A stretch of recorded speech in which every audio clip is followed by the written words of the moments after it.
Profética más segura. Por lo tanto, es nuestro deber compartir el mensaje de esperanza y consuelo al mundo. Porque te digo una cosa, es fácil decir que murieron más de 500,000 de personas, pero infelizmente las estadísticas no tienen rostro.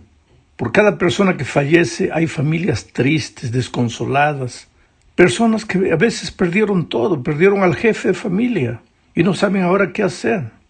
Pero infelizmente esta vida y las adversidades que encontramos en el día a día parece que nos enseñan a ver a las personas como simples números. Y frecuentemente nuestro corazón se acostumbra con la tragedia y dejamos de ver a las personas como en realidad son, personas que sufren, lloran, se entristecen. Bueno, en el estudio de esta semana observaremos cómo Jesús veía a las personas. Él no las veía como máquinas, como números. Él las veía como gente, y quiera Dios que nosotros también aprendamos a verlas de ese modo, al terminar y asimilar la lección de esta semana a nuestra propia experiencia. Para empezar, leamos Marcos 8, 22 al 26. El texto lo voy a leer comentando, dice así: vino luego a Betsaida, vino, me gusta ese verbo, vino.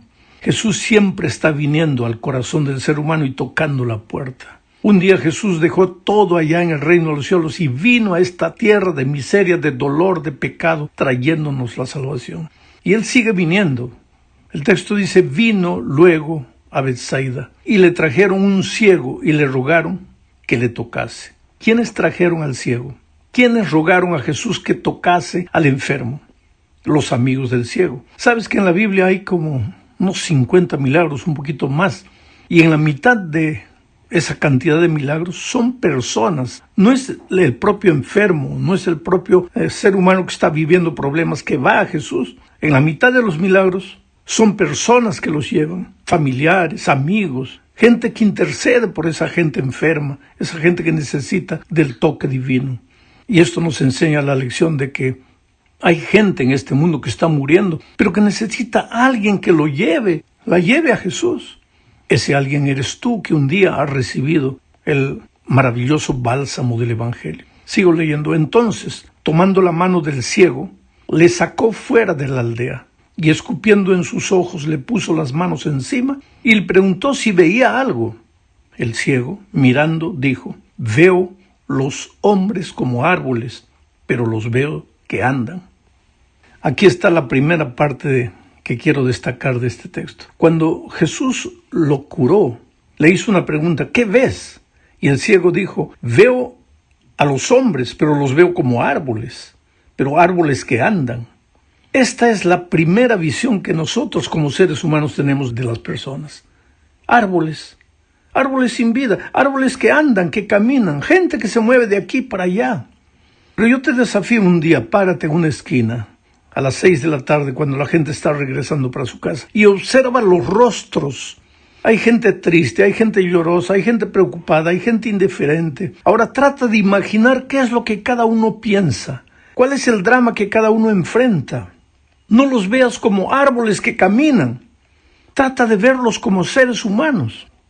Sigo leyendo el texto. Luego le puso otra vez las manos sobre los ojos y le hizo que mirase, y fue restablecido, y vio de lejos y claramente a todos, y lo envió a su casa. Interesante, cuando Dios llega a nosotros, cuando en la persona maravillosa de Jesucristo, llega a nosotros para curarnos del pecado, nuestra primera percepción de la humanidad es árboles que caminan, árboles sin sueños, sin alegrías, sin tristezas. Pero cuando somos totalmente curados del pecado, empezamos a verlos como seres humanos que sufren. Y ahora viene la misión, porque el texto que acabo de leer termina diciendo, y lo envió a su casa. ¿Por qué a su casa? Porque el testimonio de un amigo, de un familiar, de un conocido, es más poderoso que el testimonio de un desconocido. Claro, si tienes la oportunidad de predicar el Evangelio a desconocidos en la calle, tocar puertas, hazlo. No hay ningún problema en eso. Pero si quieres tener éxito, si no quieres que las personas te rechacen, te echen la puerta en la cara, busca a la gente que te conoce. Hazte amigo de las personas. Habla, testifica del amor de Cristo a tus vecinos, a tus compañeros de trabajo, de estudio, a tus familiares. Bueno, vamos a la segunda parte de este estudio. Aquí veremos la experiencia de la mujer samaritana. Para entender mejor lo que sucedió en este incidente, es necesario explicar que los samaritanos y los judíos no se podían ver. El problema no era tanto con los samaritanos. Para los judíos, los samaritanos históricamente era gente que no merecía la salvación. No sé si te acuerdas que un día los discípulos de Jesús le dijeron: ¿quieres que hagamos llover fuego del cielo para consumir a esta gente? Se refería a los samaritanos. En otra ocasión, los discípulos sacudieron el polvo de sus sandalias para no pisar más la tierra de los samaritanos. Entre ellos había una rivalidad religiosa histórica. En la opinión de los judíos, los samaritanos era gente que no merecía la salvación. Ahora, dicho esto, leamos el texto, Juan 4, 3 al 5. Salió de Judea. Nuevamente me impresiona el verbo salir. En el texto anterior que leí, comenté el verbo venir. Ahora encuentro aquí el verbo salir. Jesús tuvo que salir del cielo, venir a esta tierra para encontrarnos. Jesús, antes de irse, le dijo a sus discípulos: por tanto, id por todo el mundo, predicad el evangelio. Para ir tienes que salir. Y Jesús no predicó solo con la palabra, sino con su ejemplo. Él salió. Entonces el texto dice: salió de Judea y se fue otra vez a Galilea. Y le era necesario pasar por Samaria. Esto es interesante y te voy a explicar. Judea estaba localizada en el sur. Galilea estaba localizada en el norte. Para ir de Judea a Galilea había que pasar por Perea, que mayormente era desierto. En línea recta eran más o menos unas 20 kilómetros aproximadamente. Pero cuando los judíos se dirigían de Judea a Galilea, en lugar de ir en línea recta, ellos se iban hacia la derecha, subían por el desierto de Perea, por el desierto, y cuando calculaban que ya habían pasado Samaria, ahí volvían para la izquierda. ¿Por qué? Porque no querían pisar la maldita, entre comillas, tierra de los samaritanos. Ese era el preconcepto que tenían. Entonces un día Jesús decidió ir de Judea para Galilea. Y los discípulos se extrañaron. ¿Por qué no hace lo que todo judío hace? ¿Por qué no se desvía por el desierto de Perea? Pero ahora el texto dice: salió de Judea y se fue otra vez a Galilea y le era necesario. En la palabra original griega le era compulsivo, tenía que hacerlo, no podía dejar de hacerlo. Era como una obligación moral, espiritual, tenía que ir. ¿Por qué? Porque tenía que pasar por Samaria. Tenía que pasar por Samaria. ¿Y por qué? Porque en Samaria había una mujer despreciada. Ahora, si los samaritanos ya eran despreciados, imagínate una mujer que era despreciada por los propios samaritanos. La consideraban una mujer vulgar, una mujer sin esperanza, una mujer que pasaba de mano en mano por muchos hombres. Quiere decir, en la opinión de los judíos, los samaritanos no tenían salvación. Y en la opinión de los samaritanos, la pobre mujer no tenía salvación. Pero el texto dice que para Jesús le era necesario ir a Samaria, porque ahí estaba esa mujer. ¿Por qué? Porque Jesús no ve a las personas como nosotros las vemos. A veces no solo vemos a las personas como árboles sin vida que caminan, no. A veces las vemos condenadas. Nosotros las condenamos a la muerte. No, para ese ya no hay salvación. No, ese ya se fue demasiado. No, ya no vale la pena más orar por ese, porque para ese ya no hay perdón. Oh, querido, bendito Dios, que nuestra salvación no depende de la opinión de los seres humanos. No depende nuestra salvación, ni siquiera de nuestra propia opinión. Porque yo siempre digo que si nosotros tuviésemos que juzgarnos, nos colgaríamos de un madero, porque nuestra propia opinión no merecemos vivir, porque nadie nos conoce mejor que nosotros. Y sin embargo, Jesús jamás vio a alguien condenado. Él te encuentra en la vida como piedra bruta, pero no te ve como piedra bruta, sino como el diamante precioso que llegarás a ser un día, transformado por su amor. ¿Cómo quisiera yo tener esa visión? De mirar a las personas en la más extrema situación, pero verlas como lo que pueden ser, transformadas por el amor de Jesús. Vamos a la tercera parte.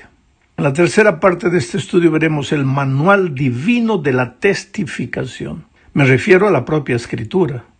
Nosotros a veces buscamos manuales escritos por hombres de cómo testificar, cómo ganar a un amigo para Cristo, cómo llevar a un pariente para Cristo. Pero la Biblia es el mejor manual. Vamos a leer Juan 1, 35 al 42 y voy a ir comentando. Dice, el siguiente día, me gusta esa frase, el siguiente día. Siempre hay un día siguiente. Si no has hecho lo que deberías hacer hasta hoy, hay un siguiente día para que hagas las cosas como deben ser. Si no has testificado todavía, hay un siguiente día para que testifiques. Si no les has hablado del amor de Cristo a tus amigos, a tus familiares, hay un siguiente día para que lo hagas. Al siguiente día, dice, otra vez estaba Juan y 2 de sus discípulos, y mirando a Jesús que andaba por ahí, Juan dijo, he aquí el Cordero de Dios. Le oyeron hablar los discípulos y siguieron a Jesús. Esto es interesante. Juan tenía que predicarles el Evangelio a sus discípulos. Y cuando vio a Jesús, no les habló de doctrina, no les habló de teoría, simplemente les apuntó a Jesús y les dijo, he ahí el Cordero de Dios que quita los pecados del mundo. Y cuando Juan levantó al Cordero, ¿cuál fue el resultado? Y los discípulos siguieron a Jesús. Cuando tú te encuentras con una persona y levantas primero los conceptos doctrinarios, puedes creer que vas a tener poco éxito en la comunicación del Evangelio.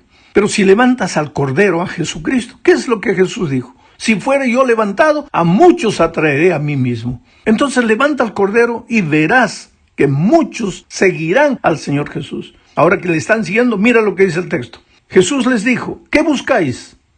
Ellos le dijeron, Rabí, que traducido es maestro, ¿dónde moras? Una vez que las personas están siguiendo a Jesús, ahora vienen las inquietudes doctrinarias en el corazón del que sigue a Jesús. ¿Dónde vives? ¿Dónde moras? ¿Qué día quieres que guardemos? ¿Dónde quieres que nos congregamos? ¿Cómo quieres que te sirvamos? ¿Cómo quieres que te adoremos? Ahora viene el lugar de la enseñanza doctrinaria. Una vez que la persona le ha entregado el corazón a Jesucristo, ahora puedes enseñarle todo lo que la palabra de Dios dice. Entonces, sigo leyendo el texto. Les dijo, venid y ved.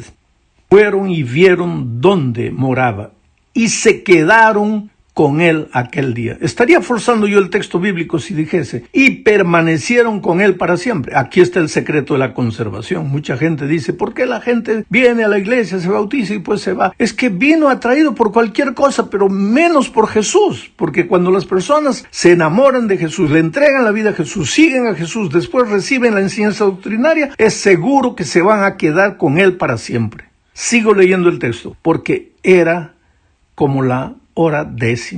Ahora viene la dinámica de la testificación. Andrés, hermano de Simón Pedro, era uno de los que había oído a Juan y había seguido a Jesús. Este primero halló a su hermano Simón y le dijo, hemos hallado al Mesías, que traducido es el Cristo. Uno de esos discípulos que siguió a Jesús cuando Juan levantó al Cordero de Dios fue Andrés. Ahora que Andrés se convirtió, ¿qué es lo que hizo? Buscó a alguien inmediatamente para llevarlo a Jesús. Y ese alguien no fue un extraño, fue su hermano Pedro. Pedro era su hermano y compañero de trabajo. Ambos eran pescadores. Y cuando llegó a Pedro no le habló de ningún concepto doctrinario. Le dijo, hemos hallado al Mesías. Aprendió de su maestro Juan, levantó al Cordero. ¿Y qué sucedió? Lo trajo a Jesús. Y mirándole Jesús dijo, tú eres Simón, hijo de Jonás, tú serás llamado Cefas, porque quiere decir Pedro. En una frase Jesús describe su pasado, su presente y su futuro. Tú eres Simón, yo sé quién eres tú. Hijo de Jonás, yo conozco tu pasado, pero tú serás llamado Pedro, yo conozco tu futuro. ¿Quién hace eso? Jesús. ¿Y cuál es tu misión? Solo llevar al pecador a los pies de Jesús. Y Jesús se encarga de hacer lo que tú ni yo podemos hacer. En la cuarta parte hablemos de cómo lidiar con personas difíciles. Te digo una cosa, mira, no existen personas difíciles. Existen comunicadores inexperientes del Evangelio. Si quieres tener éxito en la comunicación del Evangelio, necesitas saber que los seres humanos son movidos a necesidad. Habla del amor de Cristo. Ahora, Jesucristo en el Sermón de la Montaña sabía que la humanidad se mueve a necesidad y comenzó hablando. Si quieres ser feliz, bienaventurado. Él dijo, bienaventurados los que quiere decir feliz, bienaventurado, feliz. ¿Quieres ser feliz? Entonces haz esto. ¿Quieres ser feliz? Haz esto. ¿Quieres ser feliz? Haz esto. ¿Acaso Jesús estaba predicando un sermón emocional? No. Él conocía al ser humano. El ser humano se mueve a necesidad. Entonces, no llegues a una persona, especialmente si es una persona desconocida, hablándole de conceptos doctrinarios. Llega hablando de Jesucristo. Todos los seres humanos tienen el alma vacía. Todos cargan el complejo de la culpa. Cuando encuentran que hay un Jesús maravilloso que los puede perdonar, que los puede llenar por dentro, esa persona va a seguir a Jesús. Te cuento una experiencia. Yo llegué al aeropuerto de Lima una vez y la persona que me iba a esperar no estaba, entonces esperé como media hora. Yo no tenía el celular de allá de Lima, no podía comunicarme con nadie. Entonces decidí agarrar un taxi e ir para el hotel. Cuando entré al taxi, el hombre me comenzó a preguntar, el chofer del taxi, el conductor, ¿quién eres? ¿De dónde vienes? ¿Qué haces? Y eso, ¿qué? Yo me di cuenta que esta persona me conocía. No quise decir nada, pero por las preguntas que me hacía, y comenzó a entrar al terreno de la religión, y me comenzó a decir que él no apreciaba a los evangélicos, que los evangélicos eran la peor gente que había porque se consideraban dueños de la verdad, pensaban que solo ellos tenían la razón, y etc. Y yo callado. Y seguía hablando. Él hablaba más, yo escuchaba, pero él golpeaba a la iglesia. Y de repente mencionó a la iglesia adventista y la comenzó a golpear, ¿sabes? Porque son radicales, porque el sábado no pueden ni respirar, porque esto, porque aquello. De repente me comenzó a preguntar de otras iglesias. Y yo sentía que él quería que yo hablara mal de otras iglesias.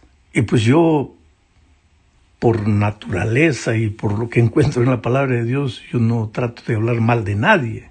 Presento la verdad como la palabra de Dios dice, pero no ataco a nadie, no golpeo a nadie, no ofendo a nadie, porque lo mínimo que yo aprendí de Jesús es a tratar a las personas con dignidad, con amor, con cariño, con paciencia.